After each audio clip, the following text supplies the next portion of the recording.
Hello everybody, I'm back with another video for you today, and this time round I have a monster deck for you. It is Death Shadow, but it's different to the last one I posted. It's centered around Kikimore Queen, the powerful, thriving insectoid unit, alongside Caranthir, being able to spawn another copy of that, instantly triggering the Thrive ability of the Kikimore Queen, and going to town with your leader ability on Caranthir. Now, there are a few inclusions in this deck that I've put in which I think are pretty special. Renew is one of them.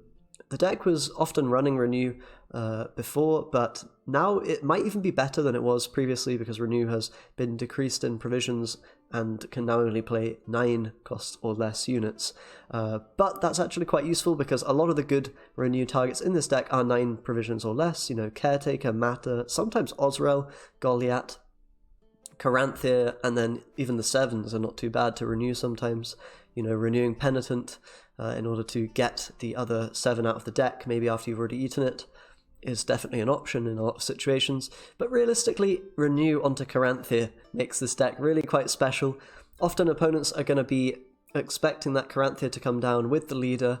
You can often just use Caranthir without actually committing the leader ability, saving that Renew for use in conjunction with your leader later on, and allowing you to get another Kikimore out at whatever point in the game. Often you can even eat your Caranthir and renew the Caranthir in the same round, potentially getting 3 or 4 Kikimore Queens on the board, and that just allows you to snowball super hard, win any long round, assuming the opponent doesn't have some crazy tech like Yrden or Igni, which could maybe shut you down otherwise. But yeah, the deck is very fun to play, I think, and very explosive, very powerful when you are able to get the combos off uninterrupted, and even sometimes when the opponent's giving you a hard time, pushing you very hard, bleeding you, the deck is able to pull out wins using the Renew, using Necromancy.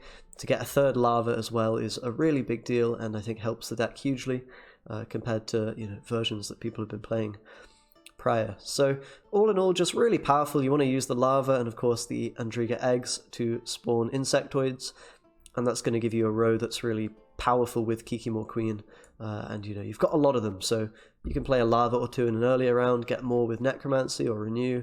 Similar thing with eggs, you can maybe commit one round 1, have another one later on to work alongside the Kikimore Queen. So yeah, all in all, the deck flows very well. It also is able to draw this combo most of the time with the Matter. The Renew can get in the way of that a little bit, but most of the time you're fine, and then you still have a lot of finisher and just raw power with things like Osrel, Egon, the Penitent, the Thrive body. So yeah, very powerful deck, and very fun as well. Let's jump into some games and see how it plays. Okay, first things first, going to be up against some Uprising Northern Realms. This is a deck I definitely want to try and optimize, so I'll probably do that in the coming days. Have a crack at Northern Realms. Definitely some interesting stuff to be done. So we do have Penitent in hand. We probably want to get rid of Pugo. With this deck, interestingly, you usually prefer to actually have blue coins, so you're able to push round 1 harder. But we'll see what we can do on red. It might require us to just push very hard and even commit combo pieces in round 1, which can be a bit scary to do, but yeah. Might be worth getting rid of Renew here, but we're going to draw it anyway with Matter, so it doesn't really make much of a difference. I think this hand's all in all pretty good. Probably Barghest isn't needed, we already have the Consumes. We'll pick up Caranthir, part of the combo. So now we have the whole combo in our hand if we play that Matter, which of course can be very good for us. Carabalist are going to come down, and Lava can definitely get answered here. We'll see if they end up killing them. But still going to start with that. Don't want to miss out on any Thrive value. Going to Thrive up the curve probably with Penitent here. We'll see what they do. If they do commit a big card like Fallible, then we could think about just passing to round 2 after playing a few bad cards. It's actually going to be Nathaniel. Interesting. Not going to TA it or anything. We're going to be able to deal with a lot of the bleeding with Caretaker. He's in the deck just to, get the Purify value, deal with poisons and things on your big units. Alright, we'll just use Penitent, and then probably Bruxa into the eggs, maybe Beast, and get Pugo out of the deck using the Warrior. Have a pretty potent round 1 here, and there's actually argument to maybe play everything on front here. Looks like he is just going to kill the Penitent straight away and stop the Thrive value. So we'll probably end up playing the eggs on the front row to get a full row of Insectoids in case we want to commit the combo this round. Or like a part of the combo. Since we have the Renew, playing just the first Caranthir is not a big deal. We can do that in order to secure the round potentially. Oh, that's a lot of points. Let's definitely play our Caretaker right now. Start dealing with some of this vitality. Yeah, that's definitely very scary. Caretaker's going to put in a lot of work against Nathaniel though. And we're still ahead right now, so that's pretty nice. Whether that lasts for too long is another question. I think we can probably go with the Bruxa now and deny that you know, that value on the Nathaniel there, and then we'll be able to clear up that last bit of bleeding or vitality, whichever is more threatening. I think Nathaniel's bugged. He usually bleeds the same target over and over again for some reason. I know I've talked to some pro players about that, and they're pretty sure it's bugged. But it looks like he's going to give some more vitality here to Nathaniel. So we'll probably just get rid of that with the Caretaker, I think. Don't want to give him too much, you know, allow him all that bleeding value. The card is definitely strong, but Caretaker's kind of saving us a little bit in this situation. It might be worth just getting the Beast online, honestly. It's going to start, you know, helping us in this round. Need to get some of those points. And then, yeah, we've got the Matter, we've got these Insectoids. We can play all the way down to just having Renew and Kiki more Queen in hand if we need to. But it looks like the opponent's going to take the pass. So now we can take the win with the eggs or with the warrior. I think I'll probably take them with the eggs. Is this enough? Let's just make sure. It's 4 plus 1. Yeah, it should be enough. We have the beast activating as well.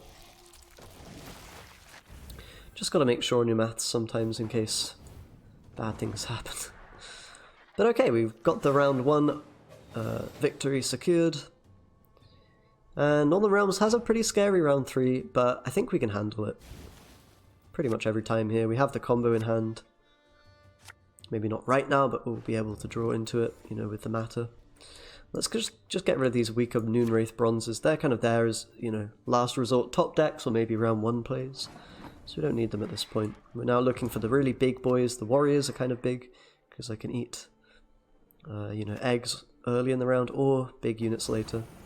And I'm just going to pass to round 3 because we should be overwhelming him with points.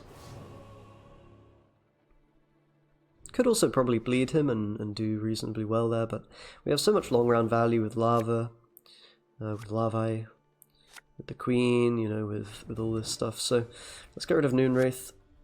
And another Consume. I mean, these guys aren't bad at all. We're going to be able to play a lot of Caranthirs in this round. I would quite like another Lava, or in fact one, because we don't currently have one. We can, you know, roll Decree into one maybe, but I think with that in mind, we'll probably get rid of a warrior here. And Bruxa as the draw is not too great, but not the end of the world here. The main issue is having Insectoids. We don't have too many of them at the moment. But we can get some with this first play. We're going to draw into Osrael with Matter, so that's fine. This Royal Decree can be played for Lava. You always want to put your Insectoids on the front row, because you're going to have board space occupied with things like Matter, Osrael on back row. So you need as much space on the front as possible in order to get, you know, all your Kikimors down, especially if you're planning on doing, you know, 3 or 4 of them with Caranthir, Leader and Renew. So he's going to have good engine value here, but we're also going to have pretty good engine value. Should be okay. I think we'll go with Bruxa just to, you know, get another Thrive unit on the board, and then maybe Egon before we sort of go crazy with our Insectoids. And it might even be good for him to kill one of our units on the front. That would give us more room to play, you know, extra extra Kikimors. So let's go with the Egon now, maybe. So how many bodies are we getting? That is a question. We're getting 1, 2 here. If we eat Caranthir, we gain another one. If we renew Caranthea, we gain another 2, so that's 5. And then another one here is 6. So right now we can play actually one more unit on the front row, should be fine. And the rest, you know, and then no more after that, basically. So it will be that E-gun, because it's an insectoid, it will also get buffed. Assuming it doesn't die to some, you know, damage. And you'll hopefully get an idea of the sheer amount of points this deck can push out in a longer round. It's also very powerful in short rounds with, you know, with all sorts of good, big, chunky boys. Okay, so I think it's time for the Caranthea. Get that started. There's maybe a reason to play an earlier Matter, but we can also use Matter to kind of early thrive on the Kikimore Queens, maybe. Well, let's just immediately eat Caranthea here. Again on the same row, very important. That's a lot of points. Really the thing is against this deck, unless you have a Yerden or some kind of hard counter to it, like Kahir maybe, you really can't afford to lose round 1 against it. If you do, the game's basically already over. Unless you manage to, you know, misplay and throw the game as the Kikimore player. So we've got the Renew now on Caranthea. We'll use that. Get another, you know, another Kikimore. And they trigger the same turn they're played, so that's pretty nice, pretty nutty. And you can see we're pretty far ahead at this point. He does still have a leader. And it is, you know, Engine Northern Realms kind of, so he's getting a decent amount of points per turn. But not really anything in comparison to us. One thing to note is when you're playing Kikimore from hand, you always want it on the leftmost side of your other Kikimores, but to the right of your actual Thrive units. And that's just to do with the Thrive curve, and, you know, if you play a smaller unit that maybe only, yeah, I'm not going to go into it too much, but it's somewhat self-explanatory. Your Thrive units might not be able to trigger if the Kikimores are all popping off. Okay, going to be a Prince Ansays to deal with another Kikimore. He's definitely got some of the answers here. He's actually going to wait on that, looks like. Which means we can play another one and thrive a bit more, protect these guys. He's definitely done a good job of controlling our Kikimores. That's one way to attempt to beat this deck. Often though, it's not really going to be, you know, it's not going to be enough. Realistically, if you get, you know, one Kikimore going off with like 3 or 4 insectoids in a longish round, it's usually too many points to deal with. And when there's, you know, more than one, it's definitely game over. Really, it's just a combo you have to disrupt, and if you're not able to, then most decks will really struggle against it. So next we'll probably go with Matter to trigger the Thrive on the smaller unit before we, you know, go into our other big plays. Got Endrega Warrior as well, which, you know, we could think about doing now, but actually it might technically be better to do it first. I'm not sure quite on the maths. Yeah, it's probably worth it. I'm not sure. I think if we do this here, then we won't be able to trigger this Kikimore with Matter. So I think Matter first is correct. Because we'll get one more buff overall. And I got Osrel as well. Nice chunky amount of points. Bloody Baron's definitely good here, but it's not going to be nearly enough. We have too many big buffed up units. You can't hit all of them with the Baron, and, you know, eventually he's going to be playing these weaker cards like Mauler and, you know, maybe some other stuff. Let's just eat these Carantheas. This is another Insectoid, so we want this on the same row because it'll get buffed, as you can see. And at this point, really shouldn't matter too much how we optimize points, just as long as we play big dudes. Probably Goliath next, Osrel after that, and then Barghest to win. You could probably, at this point, get out of the game. It still has a bit of faith, obviously. The Scythemen are quite big. You know, similar in strength to Goliath, but Goliath is thriving our board big time, so a bit of a difference in strength there for sure. And there's a Vincent, that's pretty good. He's going to be able to kill Goliath, pull out a big unit from his deck if he wants to do that. But yeah, as I said, just really not going to be enough. There's almost no way he wins here. He'd have to have some kind of special thing to do it. Now, one line we could have taken is to eat the Egon and then eat it with Ozrael. That might have provided us a little bit more thrive value. I'm not sure exactly on the maths on that one. But obviously it gives him a stronger Baron, so I'm not too interested in doing it. We'd have to calculate if that's worth it in the in the long run. I think it's probably not. 40 points up right now. He can make some pretty decent points here, but this is not cutting it. He probably should have done that Fallible a bit earlier and killed one of the larvae. But yeah, Northern Realms has a pretty good long round, so they put up a decent fight here. But, he also doesn't get the Visigoth value, obviously, because it's pulled out the deck. And, it's pretty close. It's pretty close indeed, but not going to be cutting it for the opponent, unfortunately. Northern Realms is one of the decks that can, make the game pretty close. I will say that much. But really, with a perfect hand, he can have everything, and we're still going to win that. That is a bit closer than I thought it would be. But yeah, Northern Realms has scary long rounds. Anyway, let's jump into another game and see if we can win again. Okay, now we're going to be facing another Northern Realms. Might not be the best representation of the deck, although we do get a blue coin this time, so that should be a bit nicer for our deck here. Going to be able to force them out quite quickly. Let's get rid of the Pogo. Of course, we want to pull him out with Penitent, and then Noon Wraiths are not really very good. They're just mulligan targets usually in this deck. Very, very, fringe case can be played, but alright, we're just going to really try to win round 1, same as last game.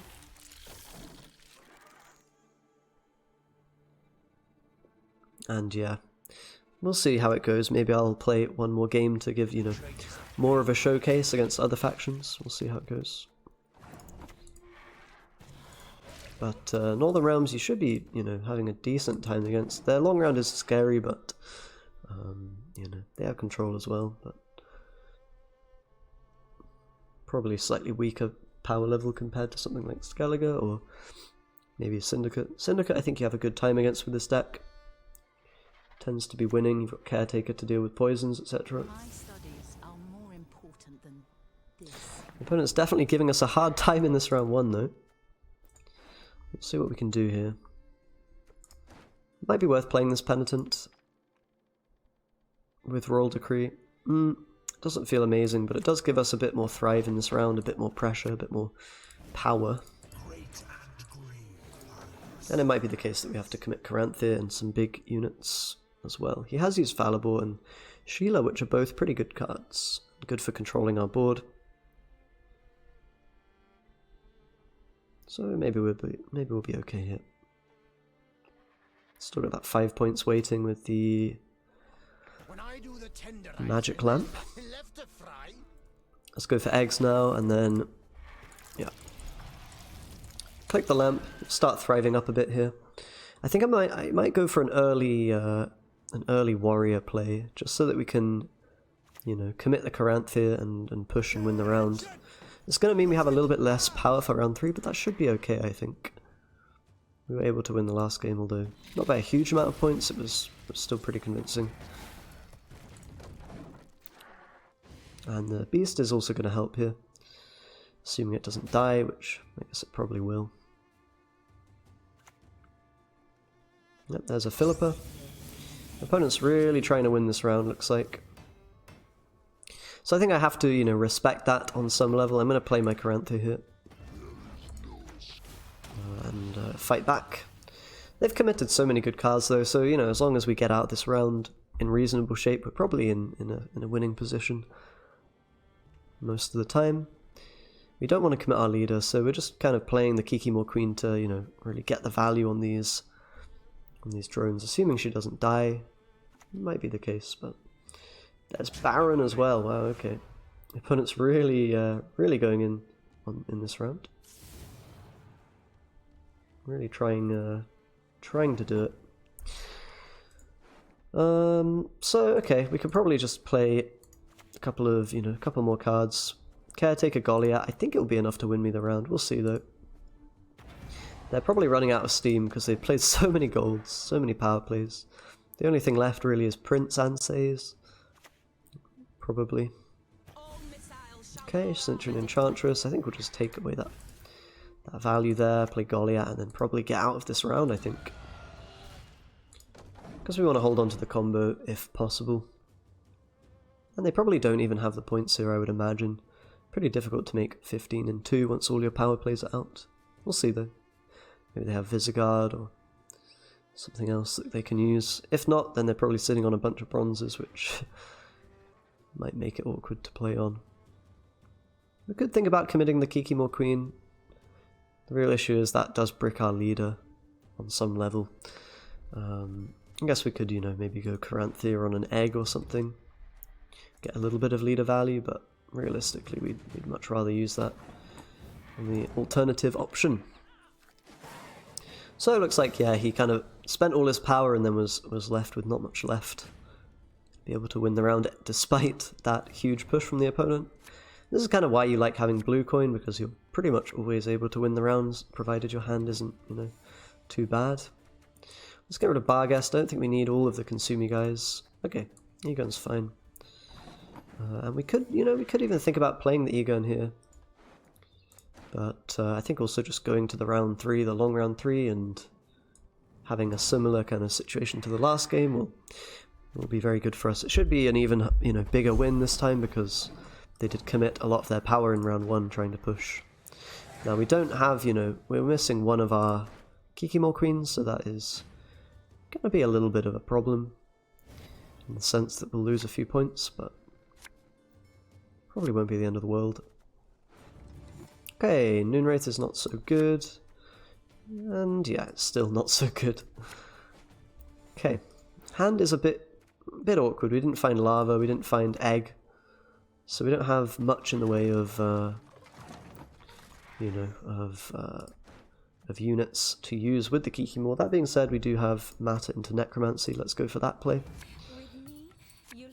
It's going to allow us to play some lava here in this round. And these Caraballistas are pretty painful, truth be told. We'll see if we can maybe bait the damage onto Egon. Although, yeah, it's probably fine to just play the lava now. I suppose there's also an argument to play the egg there and eat it to get bodies on the board for the Kikimor. Ultimately, I think it should be okay. He's probably only going to kill one of these, if any.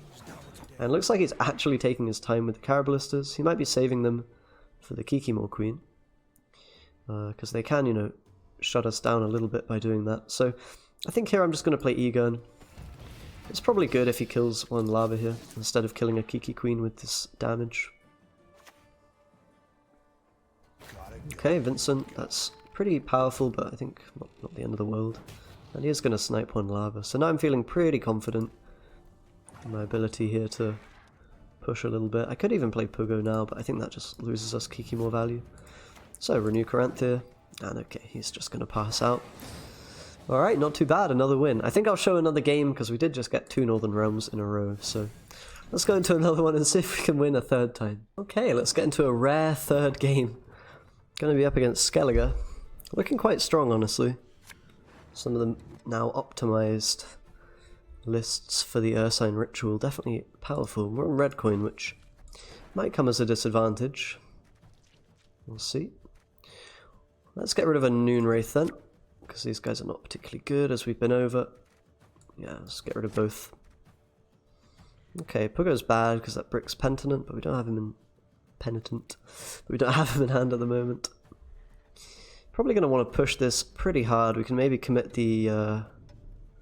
we actually are going to be drawing Renew with Matter, so we can't play Caranthea this round. So there's definitely the option to actually take an early pass in this round 1. We'll see how it goes. I think I'll definitely commit 1 lava. I'll probably incentivize him to play quite good cards. At least take a bit of pressure off us in round 2 if we do go there.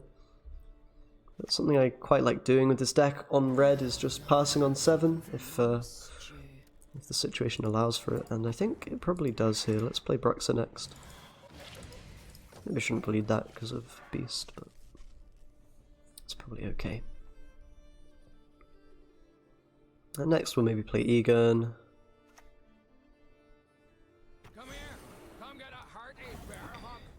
Yeah, Egon seems pretty decent. Just get it out of the hand, enable Osrel if we want it. And it's kind of just getting killed by stunning blows anyway in this matchup. We didn't really get much from the opponent yet, so it might have been correct to actually commit another lava and try to push them out. I wanted to see the Ceres, you know, Vildkar, stuff like that. But, okay, I think I'm going to take my chances in round 2 and see if I can defend the bleed. Use Larvae. Use probably Caranthir. Maybe get one card from him here. It's a bit scary, obviously, going up against this round 2 Skellige. A lot of points, definitely a strong bleed. But I think we'll be okay, we'll see. Let's get rid of Pogo. We draw Kikimor, which is really nice. Noonwraith as well we can get rid of, I think, here. And the eggs are maybe a bit troublesome, but we'll see how it goes.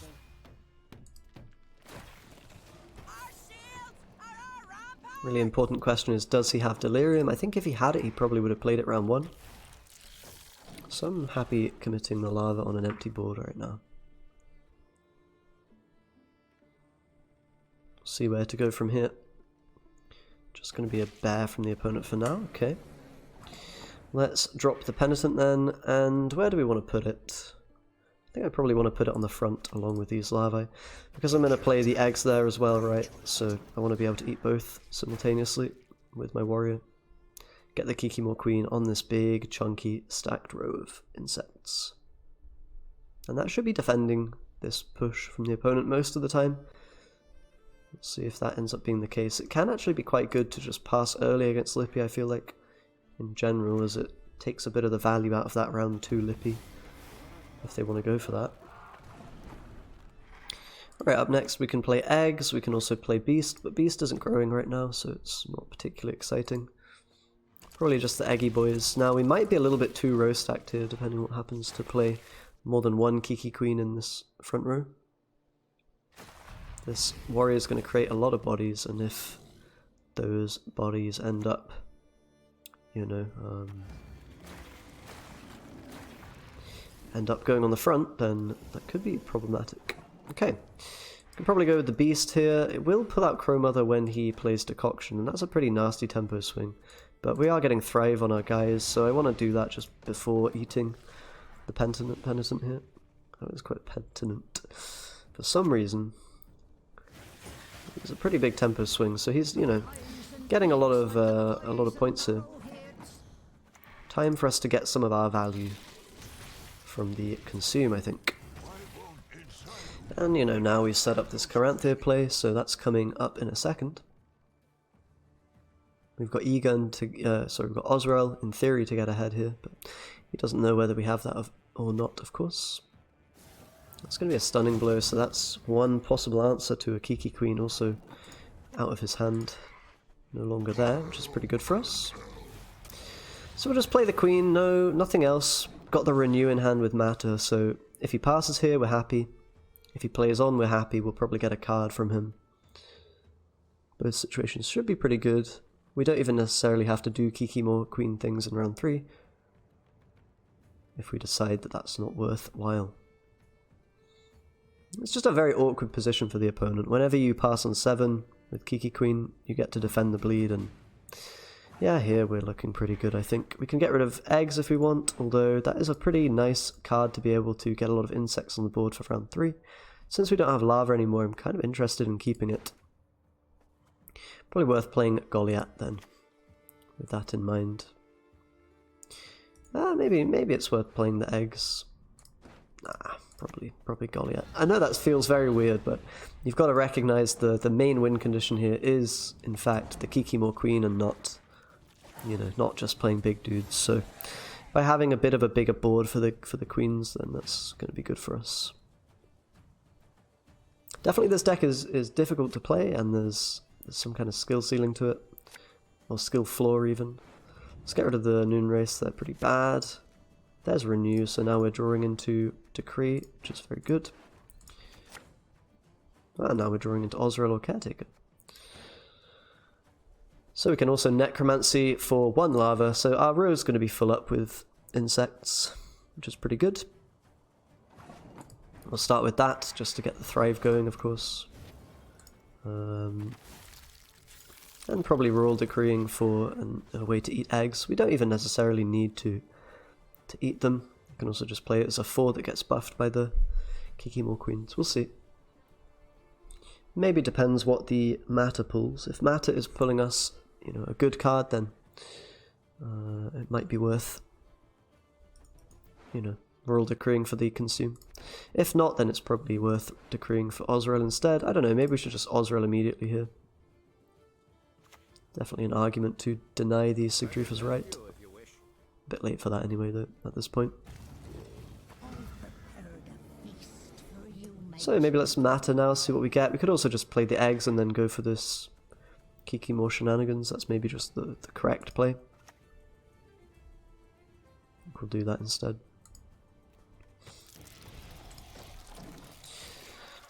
And the opponent's going to have a lot of points with Lippy and with Ceres coming out and stuff. See if we have what it takes to put up a fight here. I imagine we'll probably be fine, but let's find out. It might be worth eating the eggs now. I'm not sure. Probably not. Probably not. If we want to, we can always do that in a second. It might actually create too many units on the board. And with this in mind, I maybe should have actually played egg instead of Goliath last round. With hindsight, that might have been a good idea. We'll find out, I suppose, whether that was a mistake or not. Whether it actually ends up punishing us, because we have a ton of points here. I think most of the time we'll be okay. Honestly, might depend what we draw with Matter. We'll see. Maybe not. We're just thriving up. Thrive curve is kind of at its full potential right now. Remember, placement is important, so we play it there. Matter next to do one more little Thrive, and then probably, yeah, whatever we get from her. So yeah, we can actually eat this this eggy boy, but I think at this point it's not worth it. There's you know, there's a bit too much going on this row, and not enough time to actually get value from those little boys being a thing. Very Matter now. It does look like he's probably going to win, but remember the Matter is getting us another card, extending the round, making it a bit longer, and we did just draw Osra, which is also really good. So I think we probably do go for Barghest. It's going to be worthwhile in this particular situation. Could also go for Warrior, but I think that's not as many points since we're going to brick the row up a little bit. And yeah, as you can see, we've just got monstrous points. Obviously, Yrden would be pretty painful. That would be the one kind of card that could shut us down here. But anything other than that is not going to cut the mustard. And yeah, looks like the last card from him is probably Royal Decree into Ceres. Could be Yrden, I suppose, but nah. Gonna be a clean win there, winning by a huge amount of points, obviously. Yeah. Typically, if you win round 1 with this deck, you win the game, and this deck really likes winning round 1. It's very good at it, and you have a ton of points in with Lava, with Thrive. Just a good deck, to be honest. Very powerful, and I enjoy it. I think it requires a lot of brain, and there's a lot of flexibility to it. So do give it a go. As I said, it's good against Syndicate as well, so you know, don't worry too much. If people start teching Yrden everywhere, then this deck won't be so good. But for now, it looks pretty strong. So hope you enjoyed the video. Special 3 game one. And yeah, stay safe. Have a good one, guys, and I'll see you next time. Bye.